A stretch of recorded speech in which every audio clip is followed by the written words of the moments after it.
성도 여러분, 좋은 아침입니다. 이제 입춘도 지나가고 아마 혹독한 추위는 물러가지 않았을까 생각합니다. 그럼에도 불구하고 감기 조심하시고 여러분들의 건강 관리 잘 하시기를 바랍니다. 오늘 함께 나눌 주의 말씀은 사도행전 2장 1절로부터 4절까지입니다. 이 말씀을 생각하기 위해서는 복음에 대한 이해가 필요한데 이 이해는 시대적 상황을 고려해야 합니다. 그러나 이 시대적 상황 속에서 신앙에 대한 이해가 본질에서 벗어나는 경우가 종종 있습니다. 먼저 한국 교회를 생각해 보면 한국 교회 역사는 130년이 넘어가고 있습니다. 처음 이 땅에 복음이 전해질 때가 일본에게 국권을 빼앗기고 수탈과 억압을 당하고 있던 시기였기에 모든 국민들의 정서는 어떻게 하면 일본의 억압에서 해방될 수 있을 것인가 하는 민족적 현실 문제를 하나님의 말씀의 본질보다 더 앞세우게 되는 경우가 있었습니다. 그러다가 해방을 맞이했고 해방 이후 극심한 이념 투쟁 속에서 혼란스럽게 지내다가 안타까운 민족 동란이 일어났습니다.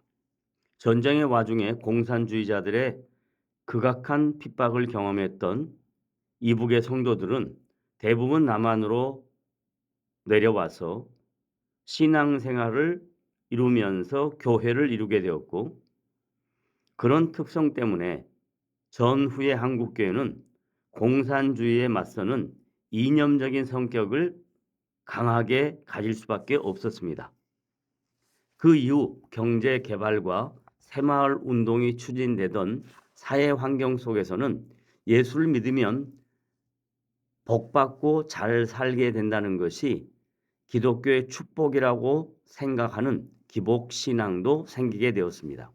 오늘 본문에 기록된 오순절 성령 강림에 대해서도 그러한 맥락의 오해와 잘못된 해석이 있습니다.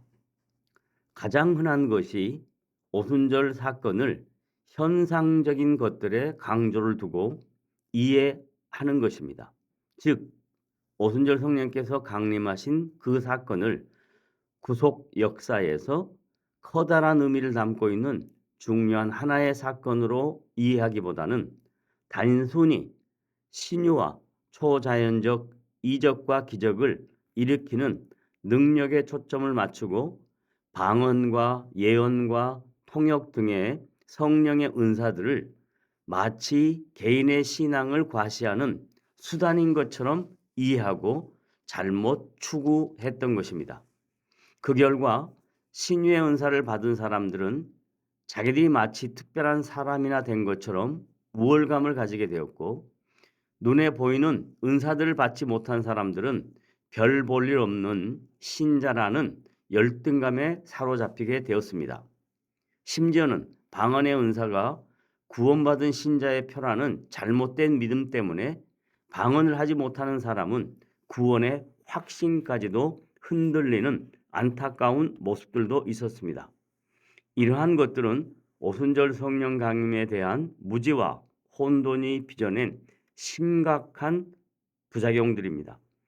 오순절 성령 강림 사건은 예수 그리스도를 통해서 이루시는 하나님의 구원 사역이 완성되기 위해서 그분의 뜻 가운데서 일어난 중요한 사건이며 역사적으로 반복되지 않는 단회적 사건입니다.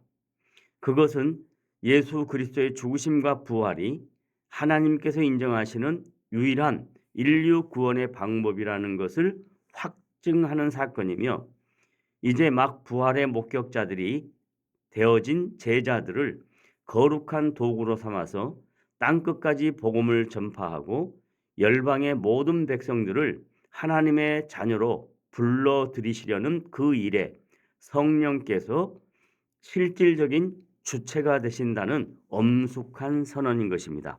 성도 여러분, 오순절 성령 강림 사건에 대한 올바른 성경적 이해를 통해 여러분의 신앙 생활을 한 번 더 확인해 보시는 복된 계기가 되시기를 주님의 이름으로 부탁드립니다.